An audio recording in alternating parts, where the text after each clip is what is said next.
आप देश के किसी भी राज्य के किसी भी शहर या गांव में मौजूद हो, आप कैसे मनाली आ सकते हैं, कहां कहां आपको घूमने जाना चाहिए, होटल, टैक्सी, बस का किराया कितना रहेगा, रोप वे, हेलीकॉप्टर राइड कैसे की जाए, रोहतांग पास, बारालाचा पास कैसे जा सकते हैं, A to Z जानकारी मनाली टूर की आज आपको इस वीडियो में मिल जाएगी। तो वीडियो को बिना स्किप किए एक बार पूरा जरूर देखिएगा और ऐसी ही एंटरटेनिंग और इन्फॉर्मेटिव वीडियोस देखते रहना चाहते हैं तो चैनल को सब्सक्राइब जरूर करें, साथ में बेल आइकन दबाने के बाद ऑल बटन पर क्लिक जरूर करें। तो चलिए चलते हैं आज मनाली।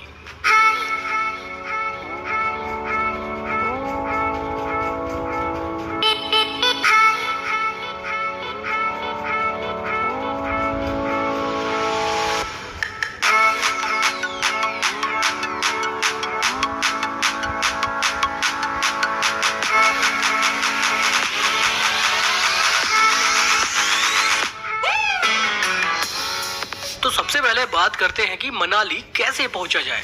देखिए, आप देश के किसी भी कोने में हो, मैं आपको 5 तरीके बताऊंगा मनाली पहुंचने के। पहला तरीका है बाय फ्लाइट। मनाली का जो नजदीकी एयरपोर्ट है वो कुल्लू मनाली एयरपोर्ट के नाम से जाना जाता है, जो मनाली से करीब 50 किलोमीटर की दूरी पर है और कुल्लू से 10 किलोमीटर की दूरी पर, जो भुंतर में स्थित है। कुल्लू मनाली एयरपोर्ट से मनाली के लिए आपको टैक्सी मिल जाएगी जो 2500 से 3000 रुपए चार्ज करेगी आपको मनाली ड्रॉप करने की। दूसरा तरीका है कि आप बाय ट्रेन कैसे आ सकते हैं। देखिए, मनाली में रेलवे स्टेशन तो नहीं है, लेकिन जो मनाली का नजदीकी रेलवे स्टेशन है वो चंडीगढ़ है, पठानकोट है या फिर कालका। चंडीगढ़ से 291 किलोमीटर है मनाली, वहीं पठानकोट से 298 किलोमीटर और कालका से 282 किलोमीटर। लगभग तीनों ही रेलवे स्टेशन से मनाली की दूरी लगभग बराबर है। इन तीनों ही जगह से आपको टैक्सी और बसेस के ऑप्शन मिल जाते हैं। मेरे हिसाब से जो बेस्ट रेलवे स्टेशन रहेगा मनाली का वो चंडीगढ़ ही रहेगा। चंडीगढ़ से मनाली के लिए आपको बसेस मिल जाएंगी, जिसमें वोल्वो से लेकर हिमाचल प्रदेश की रोडवेज ऑर्डिनरी बस भी शामिल है। वोल्वो बस में टिकट की बात करूं तो करीब 1200 रुपए टिकट रहेगा चंडीगढ़ से मनाली का, और हिमाचल प्रदेश की रोडवेज ऑर्डिनरी बस की बात करें तो करीब 650 से 700 रुपए का टिकट बनेगा चंडीगढ़ से मनाली का। चॉइस आपकी है कि आप किस से जाना चाहें। तीसरा ऑप्शन है कि आप पूरी जर्नी बाय रोड कर लें। दिल्ली से बात करें तो दिल्ली से बहुत सारी वोल्वो, सेमी वोल्वो और ऑर्डिनरी बसेस चलती हैं। स्लीपर बस दिल्ली और मनाली के बीच में नहीं चलती हैं, क्योंकि हिल एरिया में स्लीपर बस अलाउ नहीं है। वोल्वो के टिकट की बात करूं तो 1400 रुपए से लेकर 2500 रुपए तक के वोल्वो बसेस के टिकट हैं दिल्ली से मनाली तक। और हिमाचल प्रदेश की ऑर्डिनरी बस की बात करें तो करीब 1000 रुपए का टिकट उसमें भी बनता है, जो एक बहुत बेसिक बस है। तो चॉइस आपकी है। हिमाचल प्रदेश की बसेस की अधिक जानकारी के लिए आप उनकी वेबसाइट www.online.hrtc.com पर जाकर बसेस की डिटेल चेक कर सकते हैं। चौथा ऑप्शन है कि आप अपनी खुद की गाड़ी या बाइक लेकर आ जाइए। उसमें भी कुछ चैलेंजेस आपको फेस करने पड़ेंगे, जैसे कि मनाली में जब आप एंट्री करेंगे तो एंट्री से पहले आपको एक ग्रीन टैक्स पे करना पड़ता है, जिसमें 100 रुपये बाइक से, 200 रुपये छोटी कार से, 300 रुपये बड़ी कार से और 500 रुपये टेम्पो ट्रैवलर से लिए जाते हैं। गाड़ी से 200 रुपये लिए जाते हैं, फास्टैग भी चल जाता है, कैश भी दे सकते हो। मनाली में जस्ट एंट्री से पहले ग्रीन टैक्स देना पड़ता है। इसके अलावा पार्किंग का भी थोड़ा इशू मनाली में हमेशा बना रहता है। पांचवा ऑप्शन है कि आप टूर पैकेज बुक कर लीजिए। टूर पैकेज आप चाहें तो हमारे थ्रू यानी MS व्लॉगर के थ्रू भी बुक कर सकते हैं। टूर पैकेज के बहुत सारे फायदे हैं, वो मैं आपको इस वीडियो में आगे बताऊंगा। अगर आप MS व्लॉगर के थ्रू टूर पैकेज बुक करना चाहते हैं तो बुकिंग डिटेल डिस्क्रिप्शन में है, फोन नंबर स्क्रीन पर दिया गया है। कॉल पर बात कर सकते हैं, व्हाट्सएप पर बात कर सकते हैं। हम आपको पूरी डिटेल शेयर करेंगे कि आपका डे 1 में टूर कहाँ रहेगा, डे 2 में टूर कहाँ रहेगा और डे 3 में टूर कहाँ रहेगा। हमारे टूर पैकेज में हम दिल्ली और चंडीगढ़ दोनों ही जगह से फैसिलिटी प्रोवाइड करते हैं। आप चाहे तो कैब से कर सकते हैं, आप चाहे तो वोल्वो से कर सकते हैं। अगर आप दिल्ली से वोल्वो से करना चाहते हैं तो दिल्ली से मनाली वोल्वो टिकट रहेगा और रिटर्न के लिए मनाली से दिल्ली वोल्वो टिकट रहेगा। मनाली में नाइट स्टे के लिए होटल भी हम प्रोवाइड करेंगे, ब्रेकफास्ट और डिनर भी हम प्रोवाइड करेंगे और मनाली घूमने के लिए पर्सनल कैब भी हम प्रोवाइड करेंगे। शेयरिंग में हम टूर नहीं कराते हैं, तो आपके लिए पर्सनल कैब रहेगी, आपको पूरा मनाली घुमाएगी। साथ ही साथ सोलांग वैली, अटल टनल, सिसु, जहाँ जहाँ आप जाना चाहते हैं आपके रिक्वायरमेंट के अकॉर्डिंग हम टूर पैकेज आपको दे देंगे। हमारे टूर पैकेज का सबसे बड़ा फायदा यही है कि आपका टूर बहुत कम खर्चे में हो जाएगा, इवन उससे भी कम जितना आप पर्सनल खुद जाकर मनाली घूमेंगे ना, उससे भी सस्ता आपका टूर हो जाएगा। तो फटाफट बुकिंग कीजिए और घूम।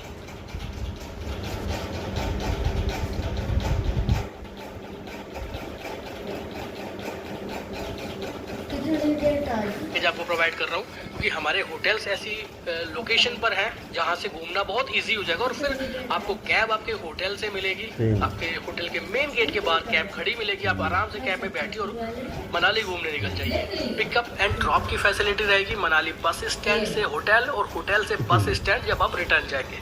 मैं कुछ फोटोज आपके साथ शेयर कर रहा हूँ हमारे होटल्स की जो मनाली में आपको मिलने वाले हैं। तो कुछ इस तरह के रूम्स हैं हमारे पास जो हम अब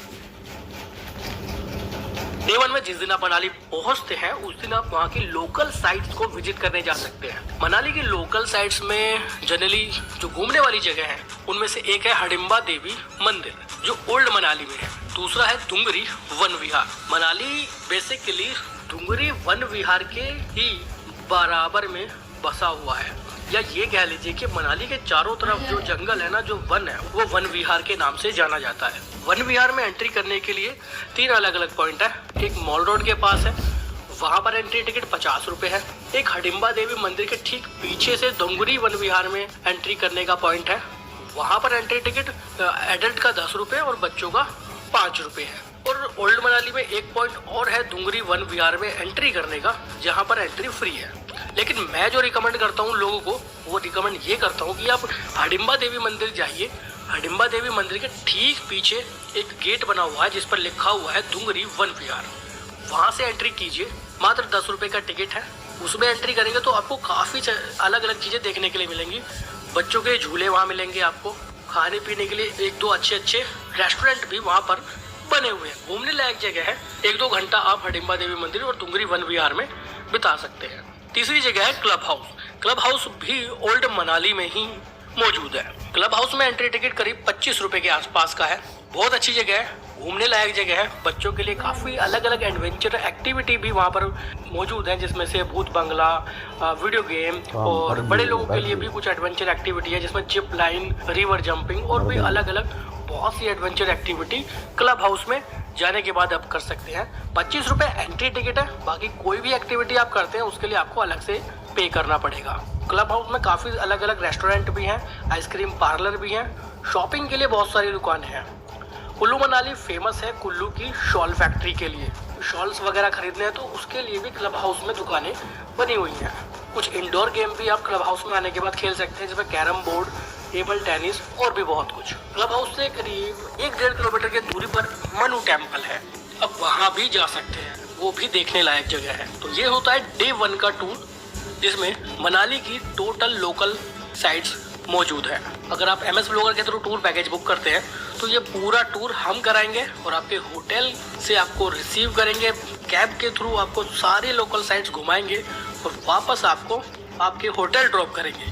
इवनिंग में अगर आप डिमांड करते हैं तो आपको मॉल रोड भी घुमाने ले जाएंगे। आप अगर खुद से भी आते हैं तो आप इवनिंग में मॉल रोड घूमने जा सकते हैं। अगर आप हमारे थ्रू आए हैं तो आपके होटल के बाहर ही कैब मिलेगी, आप कैब में बैठिए और वो आपको मॉल रोड ड्रॉप करेगी। 1 घंटा 2 घंटा जितना भी देर आप मॉल रोड घूमते हैं घूमिए और वापस कैब ड्राइवर को फ़ोन कीजिए और वो आपको वापस से आपके होटल पे ड्रॉप कर देगा। हमारे पैकेज में आपका ब्रेकफास्ट और डिनर इंक्लूड रहता है, तो उसकी भी टेंशन आपको नहीं लेनी है। डे 2 में आप सोलांग वैली घूमने जा सकते हैं। सोलांग वैली के साथ आप चाहे तो अटल टनल और सिसु को भी ऐड कर सकते हैं। डे 2 की अगर आप सिसु जाना चाहते हैं तो डे 2 की शुरुआत थोड़ा जल्दी कीजिए। जितना जल्दी आप निकल जाएंगे उतना ज़्यादा फायदा रहेगा, क्योंकि इस रोड पर जितना लेट आप करेंगे उतना ज़्यादा ट्रैफिक बढ़ता जाएगा। जितना जल्दी आप सुबह को निकल जाएंगे उतना हैसल फ्री आपका टूर हो जाएगा। मनाली से सोलांग वैली की दूरी करीब 13-14 किलोमीटर है। इस 13-14 किलोमीटर की जर्नी में आप मनाली की बेहद खूबसूरत नज़ारे देखेंगे। बीच में एक पॉइंट पड़ता है नेहरू पॉइंट, जहाँ पर बहुत सारी एडवेंचर एक्टिविटी होती है। आप चाहे तो वहाँ भी रुक सकते हैं, आप चाहे तो सीधे सोलांग वैली आ जाइए। सोलांग वैली तो जानी जाती है एडवेंचर एक्टिविटीज़ के लिए, मनाली की जान है सोलांग वैली। जो लोग मनाली घूमने आते हैं वो सभी लोग सोलांग वैली घूमने जरूर आते हैं। सोलांग वैली में जो एडवेंचर एक्टिविटीज़ होती है उनमें पैराग्लाइडिंग सबसे मेन है, जिसके चार्जेस 1600 रुपये से लेकर 3200 रुपये रहता है according to distance. Solang valley में आने के बाद आप रोप वे भी एंजॉय कर सकते हैं। रोप वे के टिकट की बात करूँ तो करीब 650-700 रुपए टिकट रहता है। 1 किलोमीटर की राइड रहती है, अप एंड डाउन ये टिकट है। सुबह 9 बजे से शाम को 5 बजे तक रोप वे काउंटर खुला रहता है। इसके अलावा स्कीइंग आप एंजॉय कर सकते हैं सोलांग वैली में, अगर वहाँ पर बर्फ मौजूद है। बर्फ की बात कर रहे हैं तो मैं आपको सीजन बता देता हूँ कि किस सीजन में आपको वहाँ स्नो देखने के लिए मिलेगी। देखिए नवंबर, दिसंबर, जनवरी, फरवरी तक वहाँ पर ठीक ठाक स्नो रहती है सोलांग वैली में। बट अगर आप गर्मियों के मौसम में आते हैं तो सोलांग वैली में बर्फ देखने के लिए नहीं मिलेगी। उसके लिए आपको अटल टनल के बाद सिसु या और आगे जाना पड़ सकता है, या कभी कभी रोहतांग पास जाकर भी आप स्नो एंजॉय कर सकते हैं। उन सब के बारे में भी पूरी जानकारी मैं आपको दूंगा। सोलांग वैली में 1-2 खाने पीने के लिए रेस्टोरेंट भी है, बल्कि सोलांग वैली तक जो रास्ता जाता है ना, उस रास्ते पर जैसे ही आप सोलांग वैली में एंट्री करेंगे दोनों साइड में स्ट्रीट फूड के लिए बहुत सारे ऑप्शंस हैं। पार्किंग बनी हुई है सोलांग वैली में। अगर आप अपनी गाड़ी से आते हैं तो पहले रोड साइड पार्किंग रहा करती थी, लेकिन अब एक सेपरेट पार्किंग बना दी गई है। अगर आप हमारे थ्रू टूर कर रहे हैं तो कोई टेंशन ही नहीं है। सुबह को कैब आपके होटल के बाहर मिलेगी, रेडी हो जाइए, ब्रेकफास्ट करने के बाद गाड़ी में बैठिए और वो आपको सोलांग वैली ड्रॉप करेगा। 1-2 घंटा सोलांग वैली एंजॉय करने के बाद आप आगे जा सकते हैं। सोलांग वैली से आगे आप अटल टनल जाएंगे। अटल टनल भारत की दूसरी सबसे बड़ी टनल है और भारत की हाईएस्ट टनल है। भारत की सबसे बड़ी टनल चिनानी नासरी टनल है जो जम्मू कश्मीर में है, और ये सेकंड लॉन्गेस्ट टनल है, लेकिन भारत की सबसे ऊंचाई पर स्थित टनल है। 9 किलोमीटर के आसपास की ये टनल बहुत अच्छी अनुभव देती है। जब आप गाड़ी में बैठकर इसको पार करेंगे ना तो एक अलग ही एहसास आपको मिलने वाला है। मनाली से जिस छोर से आप अटल टनल में एंट्री करते हैं उसको साउथ पोर्टल बोलते हैं, और 9 किलोमीटर के बाद जब अटल टनल से हम बाहर निकलते हैं तो उसको अटल टनल का नॉर्थ पोर्टल बोलते हैं, और उस जगह का नाम है रोहतांग। अटल टनल से पहले उस जगह तक पहुंचने के लिए हमें रोहतांग पास होकर ही जाना पड़ता था। अटल टनल पार करने के बाद कुल्लू जिला खत्म हो जाता है और लाहौल स्पीति जिला शुरू हो जाता है। नज़ारे पूरी तरह से बदल जाते हैं। इसी रोड पर थोड़ा आगे जाते हैं तो एक टी पॉइंट आता है जहाँ से 2 रास्ते हैं। राइट वाला रास्ता रोहतांग पास के लिए निकल जाता है, या फिर इसी रास्ते से स्पीति वैली काजा तक जाया जा सकता है। लेफ्ट वाला रोड सिसु जाता है और आगे बारालाचाला पास होते हुए लेह लद्दाख तक जाता है। अगर आपके पैकेज में सिसु इंक्लूड है तो आपको सिसु तक लेकर जाया जाएगा। अगर आप खुद के गाड़ी लेकर आते हैं तो आप खुद भी जा सकते हैं, लेकिन बहुत ज़्यादा ट्रैफिक रहता है तो काफ़ी दिक्कतें हो जाती हैं और आप अच्छे से नहीं घूम पाएंगे। अक्सर ऐसा होता है। तो ये होता है सेकंड डे का टूर। अब इन सब के अलावा मैं आपको वहाँ के लोकल टैक्सी के चार्जेस भी बता देता हूँ। देखिए, अगर आप मनाली की लोकल साइट से विजिट करते हैं तो 1500 से 2000 रुपये वो चार्ज करते हैं एक दिन का। अगर आप सिर्फ सोलांग वैली जाना चाहते हैं तो 2000 के समथिंग वो चार्ज करते हैं। अगर आप अटल टनल और सिसु को भी इंक्लूड करते हैं तो करीब 4500 या 5000 रुपये वो चार्ज करेंगे। तो ऐसे में आप समझ सकते हैं कि टैक्सी पर आपका बहुत ज्यादा खर्चा हो सकता है। लेकिन ठीक उसके उलट हमने अपने टूर पैकेज में आपके लिए बहुत कम बजट में ये सारी चीजें इंक्लूड कर दी हैं। तो चॉइस आपकी है। डे 2 सोलांग वैली, अटल टनल और सिसु को एंजॉय करने के बाद आप वापस आपके होटल आ जाइए। चाहे तो शाम को मॉल रोड घूमने निकल जाइए। मॉल रोड भी बहुत अच्छी जगह है, शाम को घूमने में बहुत अच्छा लगता है।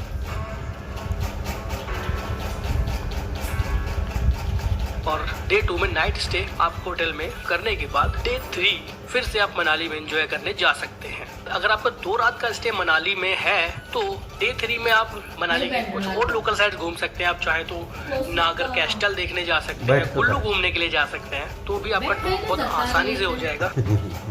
या फिर आप चाहें तो मणिकरण और कसोल घूमने जा सकते हैं। बट अगर आपका मन है कि आपको रोहतांग पास भी जाना है तो उसके लिए आपको 1 रात का स्टे और रखना पड़ेगा। रोहतांग पास जाने के बारे में मैं आपको जानकारी देना चाहता हूँ कि रोहतांग पास पर्सनल गाड़ी लेकर जाना तो पॉसिबल है नहीं। आपको वहाँ की टैक्सी ही हायर करनी पड़ेगी। तो टैक्सी के चार्जेस 6000 रुपए से लेकर 15000 तक रहते हैं अकॉर्डिंग टू टैक्सी। आप कौन सी टैक्सी चूज करते हैं, सीजन के अनुसार भी इनके रेट बदल जाते हैं, चेंज होते रहते हैं। मनाली से रोहतांग पास की दूरी करीब 45-50 किलोमीटर है। 45-50 किलोमीटर जाना, 45-50 किलोमीटर वापस आना। पूरे साल लगभग वहाँ पर बर्फ देखने के लिए मिल जाती है। रोहतांग पास जाने वाले वाहनों की मैं डिटेल की बात करूं तो डेली करीब 800 व्हीकल पेट्रोल वाले वहां पर जा सकते हैं और 400 व्हीकल डीजल वाले वहां पर जा सकते हैं। जब अटल टनल नहीं बनी थी तो रोहतांग पास होकर ही लेह लद्दाख जाया जाता था, तो उस समय परमिट के लिए बहुत कुछ करना पड़ता था, क्योंकि लोग लेह लद्दाख जाते थे या केलांग जाते थे या बारालाचा जाते थे तो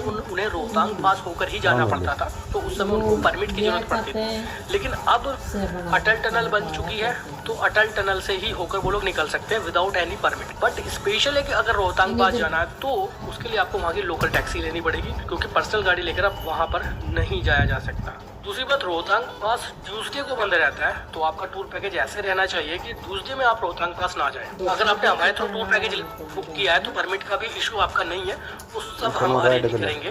कैसे परमिट बनेगा, क्या क्या चाहिए, वो सारा हेडेक ब्लॉगर का रहेगा। हालांकि एक स्पेशल तरीका भी है अपनी गाड़ी को रोहतांग पास लेकर जाने का। उसके लिए एक स्पेशल परमिट बनता है जो पूरे सीजन में एक गाड़ी का एक ही बार बन सकता है। इसके अलावा पूरे सीजन में केवल 60 पेट्रोल गाड़ी और 40 डीजल गाड़ियों के लिए ही एक स्पेशल परमिट दिया जाता है, जिसकी फीस लगभग सेम है, लेकिन बहुत स्पेशल कंडीशन में ही वो परमिट दिया जाता है। जैसे बियॉन्ड रोहतांग पास, जैसे कि मैं आपको भी बता रहा था कि रोहतांग पास को पार करते हुए जिन लोगों को स्पीति या लद्दाख साइड जाना है उन लोगों को वो परमिट दिया जाता है। तो मेरा मानना तो ये है कि अपनी गाड़ी के लिए तो कुछ सोचकर ही मत जाइए। अगर आपको रोहतांग पास घूमने जाना है आप वहाँ की लोकल टैक्सी हायर कीजिए, या फिर अगर आपने हमारे थ्रू टूर पैकेज बुक किया है तो हमारे थ्रू रोहतांग पास घूमने जा सकते हैं। लेकिन अब बात ये आती है कि रोहतांग पास कब खुलता है और कब बंद होता है। मई मंथ में रोहतांग पास को टूरिस्ट के लिए खोल दिया जाता है, जो लगभग अक्टूबर तक खुला रहता है। उसके बाद बहुत ज्यादा स्नोफॉल हो जाता है तो रास्ता बंद हो जाता है, बहुत ज्यादा स्नो रोड पर आ जाती है तो रोहतांग पास को बंद कर दिया जाता है। रोहतांग पास का रोल अब सिर्फ टूरिस्ट के नजरिए से ही बाकी रह गया है। जब से अटल टनल बनी है तो रोहतांग पास का कोई मेजर यूज अब नहीं रह गया है, कमर्शियल कोई यूज नहीं रह गया है, क्योंकि अटल टनल के बन जाने से काफी चीजें बहुत ईजी अब हिमाचल प्रदेश में हो चुकी है। इसके अलावा रोहतांग पास के अलावा एक दूसरी डिमांड आती है बारालाचा पास की। हालांकि बारालाचा पास और मनाली के बीच का डिस्टेंस काफी ज्यादा है, इसके लिए भी आपको अर्ली मॉर्निंग टूर शुरू करना होगा और शाम तक ही आप वापस मनाली आ पाएंगे। लेकिन बारालाचा पास टूर भी बहुत एडवेंचरस टूर रहता है, वहाँ भी बहुत अच्छी स्नो मिल जाती है देखने के लिए।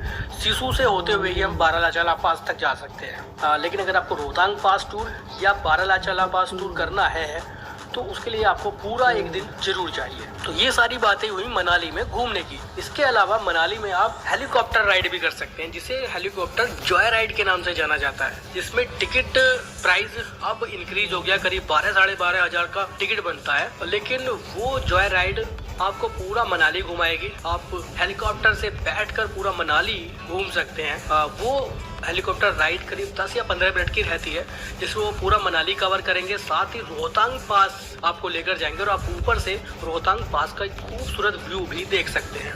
हालांकि थोड़ा एक्सपेंसिव है, बट अगर आप करना चाहें तो कर सकते हैं। मनाली आने के बाद अब आप हॉट एयर बलून भी इंजॉय कर सकते हैं। जमीन से करीब 300-400 फीट की ऊंचाई पर हॉट एयर बलून में बैठने का जो अनुभव है ना, वो भी बहुत शानदार रहता है। 1150 रुपए के आसपास एक मेंबर से चार्ज किया जाता है हॉट एयर बलून में। मनाली पहुंचने से ठीक पहले भी एक पॉइंट है हॉट एयर बलून का, और सोलांग वैली जाते वक्त भी एक पॉइंट है हॉट एयर बलून का, जहां आपको सही लगे आप कर सकते हैं। इसके अलावा भी बहुत सारी एक्टिविटीज मनाली में अब होने लगी हैं।